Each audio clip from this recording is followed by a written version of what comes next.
मला एक गोष्ट कळत नाही श्रद्धा, तू या सगळ्यात कशाला पडतेस? कशाला म्हणजे? अरे शिक्षक होत ना आपण.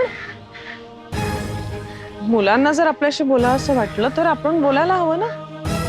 आणि हे बघ, शिक्षक हे घराबाहेरचे पालक असतात ना. आणि त्यात मी काउन्सिलिंग करते, मुलांशी बोलते. मुलांना वाटतं माझ्याशी येऊन बोलावं. तसंच सागरला वाटलं म्हणून तो आला, तर त्याचं ऐकायला नको मी? आणि हे बघ, मुलांना ना पालकांशी बोलणं जड जातं. माझंच उदाहरण घे ना. मला वाटत होतं ना की साऊ मला सगळं सांगते, पण नव्हतं तसं. आता यात पालक म्हणून, आई म्हणून माझा काही दोष आहे असं नाही, पण मुलांनाच पालकांशी बोलणं जड जातं ही वस्तुस्थिती आहे. मग अशा वेळेला ते असं कोणीतरी शोधतात ज्यांच्याशी ते आपल्या मनातलं बोलू शकते. अनेकदा ते मित्रमैत्रिणी असतात किंवा अनेकदा अशी वयाने मोठी वेगळीच माणसं, त्यांच्याशी ते बोलू शकतात. जे घरच्यांशी बोलू शकत नाही ते ह्यांच्याशी बोलतात, कारण आपल्याला जज केलं जाईल ह्याचं दडपण नसतं ना त्यांना. हे बघ, मला तुझं सगळं मान्य आहे, मला पटतंय सुद्धा, आणि तरी सुद्धा माझं तुला हेच सांगणं की या प्रकरणात पडू नकोस. अरे पण का? अगं का म्हणजे काय? हे बघ, सध्याचे दिवस बदलले. म्हणजे काय झालंय? मागेही तू म्हणाला होतास दिवस बदललेत, म्हणजे नेमकं काय झालंय? हे बघ, कसं आहे की सोड ना श्रद्धा, मला कळत नाही आपण कशाला त्रास करून घेतो या सगळ्याचा. आपल्याला काही टेन्शन्स कमी आहेत का आयुष्यात? आणि मग या नसत्या भानगडी आपल्या मागे लावून का घेतोय आपण? हे तू म्हणतोयस प्रसाद? हो, हे मीच म्हणतोय, कारण गेल्या काही दिवसात खूप भोगलंय. आणि हे सगळं भोगल्यानंतर जर मला या सगळ्यापासून लांब राहायचं असेल ना, तर ते सुद्धा जस्टिफाईड आहे. ऑनेस्टली आता तिला जी बॅग आठवली आहे ती आपल्यासाठी गुड न्यूज आहे. We are one step ahead. नाही, तुम्हाला थोडा पेशन्स दाखवायला लागणार, नाही तर जी इन्फॉर्मेशन मिळाली ती पण नाही मिळणार आहे. तिला आता बॅग आठवली आहे, हळूहळू मी तिच्याकडनं बाकीची इन्फॉर्मेशन पण काढून घेईन. We are on the right track.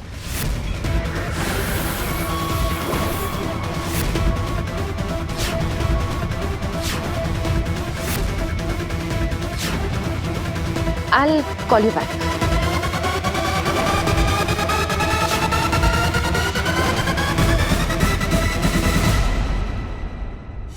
भोगलं मी पण आहे प्रसाद, पण मला असं नाही वाटत आहे जे तुला वाटतंय.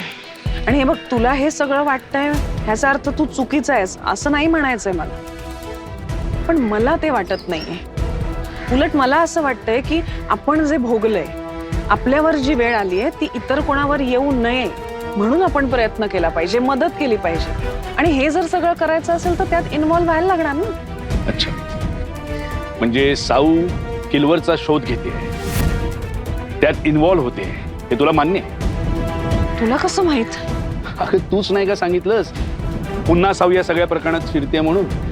हे बघ, तो विषय वेगळा आहे, आणि ती त्यात शिरतीये म्हणजे पुन्हा तिने त्या दलदलीत जाऊ नये, शिरू नये असं मला वाटतं.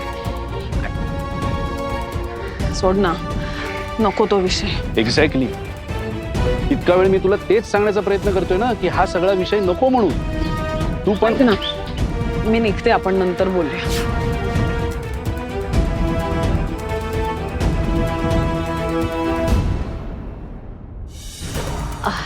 सावनी अचानक? सहज आले भेटायला, म्हटले एक क्विक विजिट द्यावी. अच्छा मॅम, एक विचारू? काय ग? तुम्ही माझ्याबद्दल डिस्कस करत होता का कोणाशी? तू ऐकलंस? हां, ओझर तर ऐकलं. अच्छा, कॉफी? मी विचारू शकते का कोणाशी बोलत होता ते?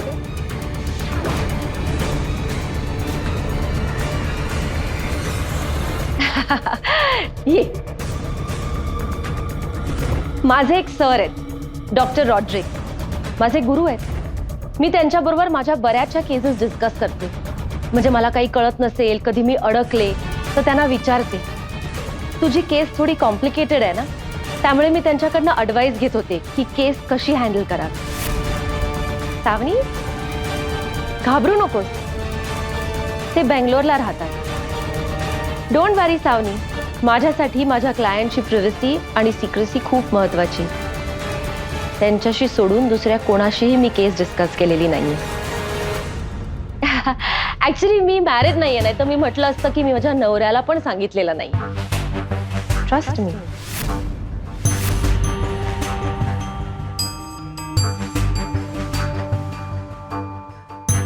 Yes ma'am, I trust you. Good. मग आता अचानक कसं काय? हां, ते मला आपल्या फोकस ग्रुपबद्दल बोलायचं होतं. हा, मग काय झालं? नाही, काही झालं नाही आहे. मुलांमध्ये खूप सुधारणा आहे. तर मला वाटत होतं की तुम्ही एकदा त्यांना येऊन भेटावं. म्हणजे सगळ्यांचीच इच्छा आहे तुम्हाला भेटायची. तर हेच सांगायचं होतं. ऑफकोर्स, कधी येऊ सांग. आपण करूया प्लॅन. माझा असा विचार होता की एक सेशन मुंबई बाहेर घ्यायचं. तर तेव्हा तुम्ही या आणि थोडी मजा पण करू आपण सगळे. डन.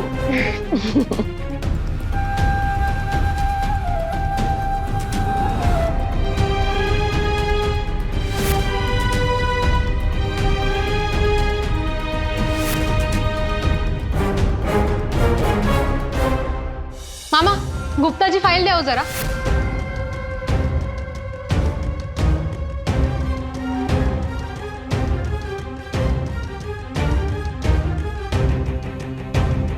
नाही हा या झालं का जेवण वगैरे झालं? तुमचं काय चाललंय त्या राजू बरोबर? पुड्या बिड्या लावता तुम्ही जेवणानंतर. कोण आहे, गाववाला आहे का तो तुमचा? गुन्हेगार आहे ना तो? हा मॅडम पण हा, म्हणजे मला परत हे चालणार नाही. निघा आता. करतात ते गप्पा मारतायत, पुड्या लावतायत. Sorry sorry sorry. ओ ओ वसुंधरा मॅडम, ओ ओ ओ.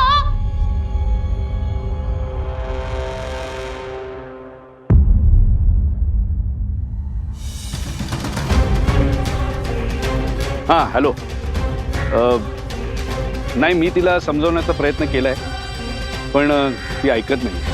अजूनही त्या मुलाशी बोलतो. थोडा वेळ वाट बघू.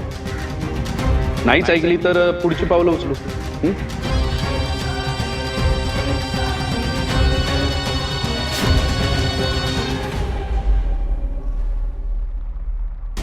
आणि आमच्या गेमच्या ग्रुपमधले काही प्लेयर्स ड्रग्स करतात तेव्हा मला रिअलाइज झालं.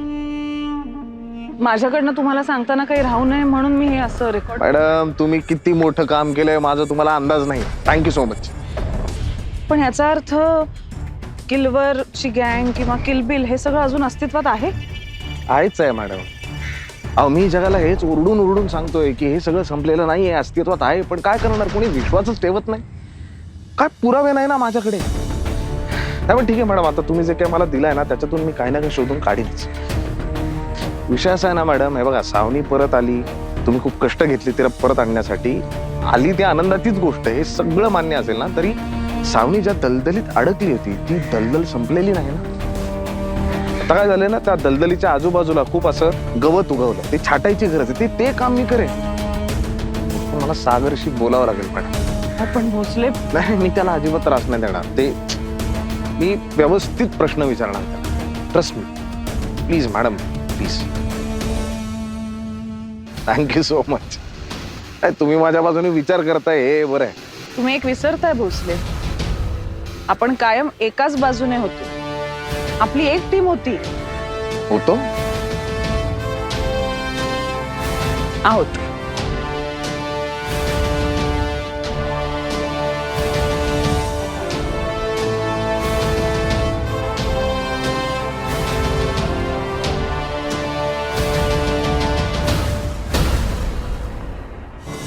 माझं खूप प्रेम आहे का तुझ्यावर? तुझं? I love you too. अरे काय करतोस तू?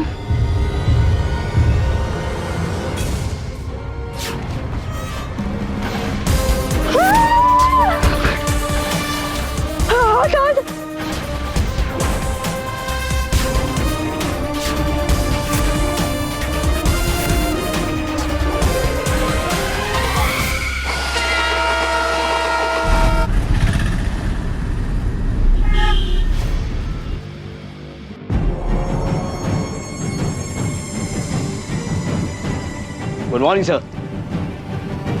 सर सर सर काय अमेरिकेवर बॉम्ब पडलाय का? सर त्याच्यापेक्षा पण खूप मोठा झोल झालाय. काय कॉन्स्टेबल मोरेचा मर्डर झालाय.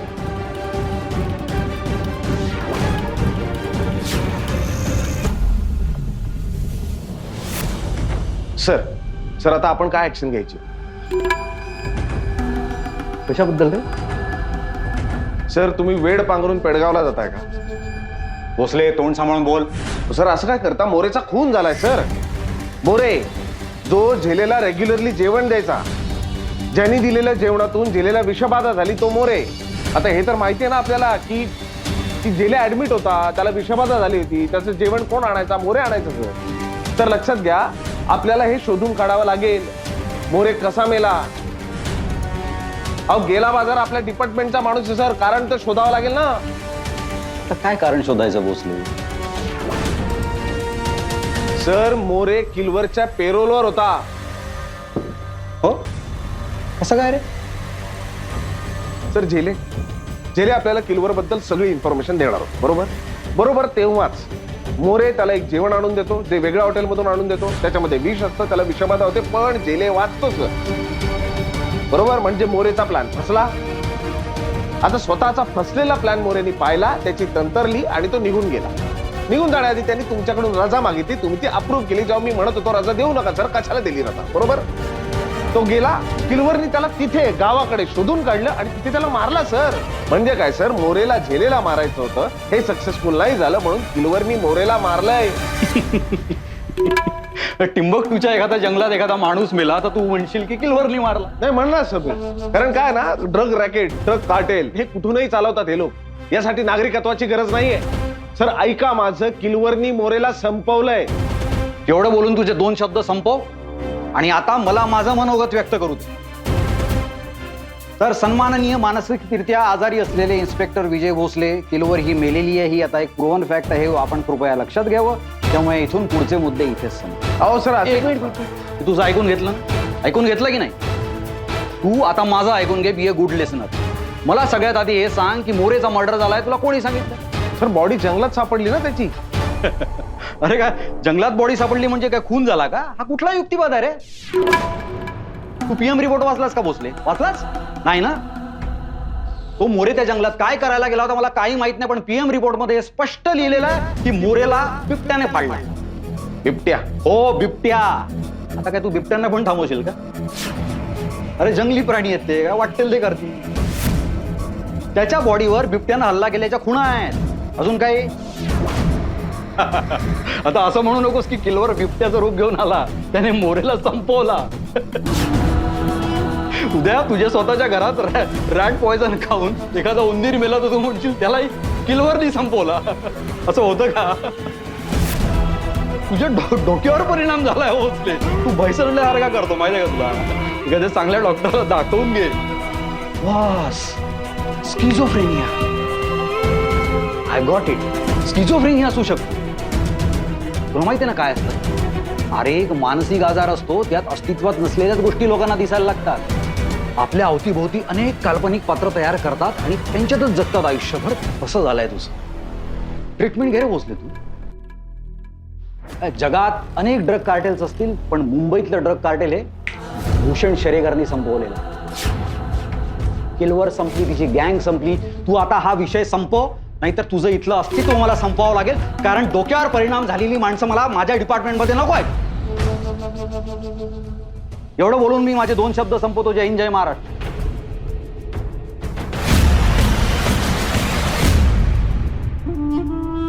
भोसले तो मोरे मेलाय रे, गेला तो, संपला. मेलेल्या माणसाबद्दल असं बोलतं का कोणी? नाही ना? 2 मिनिटं शांत उभं राहून श्रद्धांजली वाहूया. सर कदाचित तुमचं बरोबर आहे, मला स्किझोफ्रेनिया झालाय.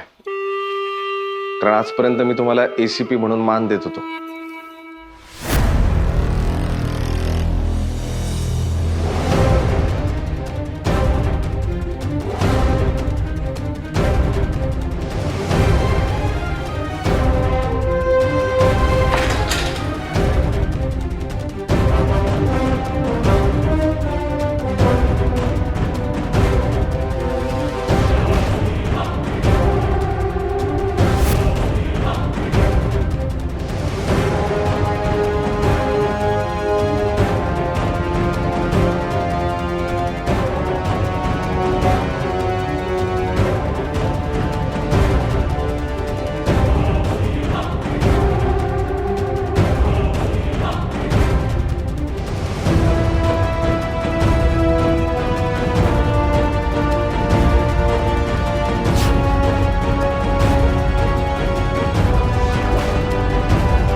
सावनी म्हणजे वर्षा ऋतूत सकाळी गायला जाणारा राग. पाऊस जसा धरतीला चिंब भिजवून टाकतो तसा हा राग माणसाच्या अंतर्मनाला थेंबा थेंबानं प्रफुल्लित करतो. तूही तशीच आहेस, पावसाच्या सरीसारखी. तुम्हाला एवढं कसं माहिती नाना? अनुभव. किती छान सांगितलं. मग आमचं बक्षीस तेच द्यायला आले.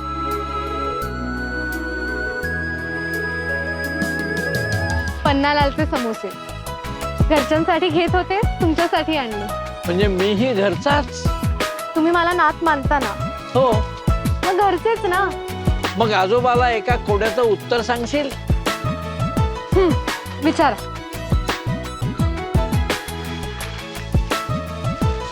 26 नंबर.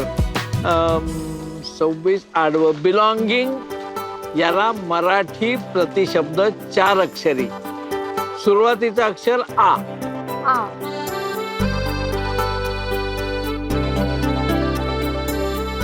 आपुलकी. आपुलकी. आपुलकी. अरे हुशार आहेस तुझ्या आईसारखी. पण माझी आई फक्त हुशार नाहीये, ती जिनियस आहे. आणि प्रेमळ सुद्धा. तूही तशीच आहेस. थँक्यू नाना. चला मी आता निघते. तुम्ही खाऊन घ्या ते समोसे. हो.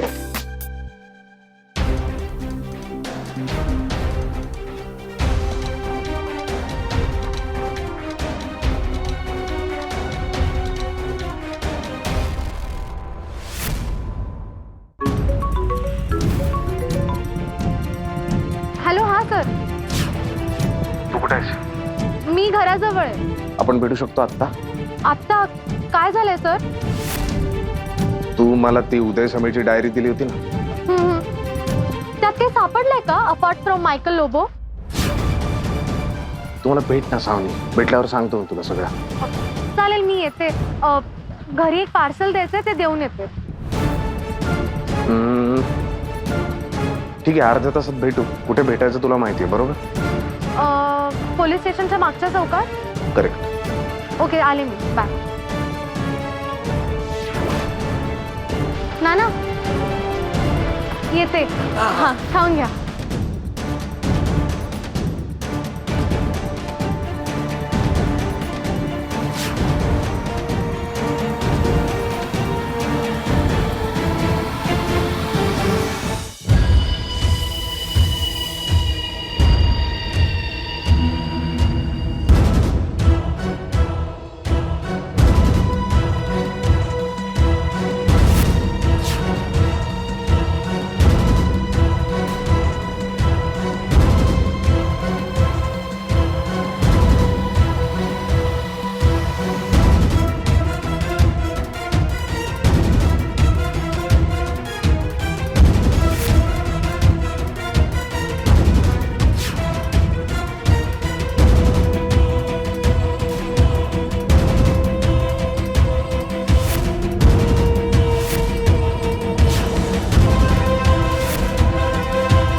ए, तुला कन्फर्म नको आहे ना? नाही नाही, नको.